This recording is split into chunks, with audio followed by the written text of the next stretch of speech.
ആഴ്ച മുൻപ് കസാനക്കോട്ടയിൽ പുലിയിറങ്ങിയതിനു പിന്നാലെ ജില്ലയുടെ പല ഭാഗങ്ങളിൽ നിന്നും പുലിയെ കണ്ടെന്ന വാർത്തകൾ പ്രചരിച്ചിരുന്നു. വാട്സപ്പ് ഉൾപ്പെടെയുള്ള നവമാധ്യമങ്ങളിൽ പ്രചരണം ശക്തമായതോടെ നാട്ടുകാരും വനം വകുപ്പും പോലീസും പൊറുതിമുട്ടിയിരിക്കുകയാണ്. ഇതിനിടെ ശനിയാഴ്ച അഴീക്കോട് പള്ളിയാമൂലയിൽ 2 പശുക്കളെ കൊന്ന നിലയിൽ കണ്ടെത്തിയതോടെ സംശയം ബലപ്പെട്ടു. തുടർന്നാണ് ക്യാമറയും കൂടും പ്രദേശത്ത് സ്ഥാപിച്ചത്.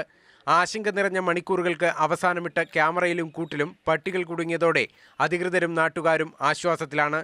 ഇതിനൊപ്പം ചത്ത പശുക്കളുടെ മുറിവും സാഹചര്യ തെളിവുകളുമാണ് പുലിയില്ലെന്നുറപ്പിക്കാൻ വനം വകുപ്പ് അധികൃതർ മുന്നോട്ട് വയ്ക്കുന്ന തെളിവുകൾ.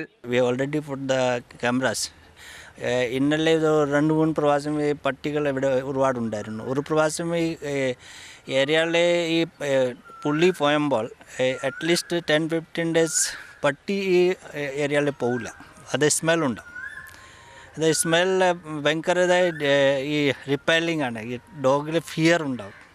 പിന്നെ ഇതേപോലെ അവസ്ഥ രാത്രി അവിടെ ഒരുപാട് 5-6 പ്രാവശ്യം പട്ടി വന്നു. 2 പട്ടികൾ ഇതിൽ ഈ കേജിലുണ്ടായിരുന്നു. ജില്ലയുടെ പല ഭാഗങ്ങളിൽ നിന്നും ഇപ്പോഴും വനം വകുപ്പ് അധികൃതർക്ക് പുലിയെ കണ്ടെന്ന സന്ദേശങ്ങൾ ലഭിക്കുന്നുണ്ട്. തിരച്ചിലും തെളിവെടുപ്പുമായി നട്ടം തിരിയുന്നതിനിടെ ദൃശ്യങ്ങളടക്കമുള്ള തെളിവുകൾ കിട്ടിയത് വനം വകുപ്പിന്റെ വാദങ്ങൾക്ക് ശക്തി പകരുന്നതാണ്. മാതൃഭൂമി ന്യൂസ്, കണ്ണൂർ.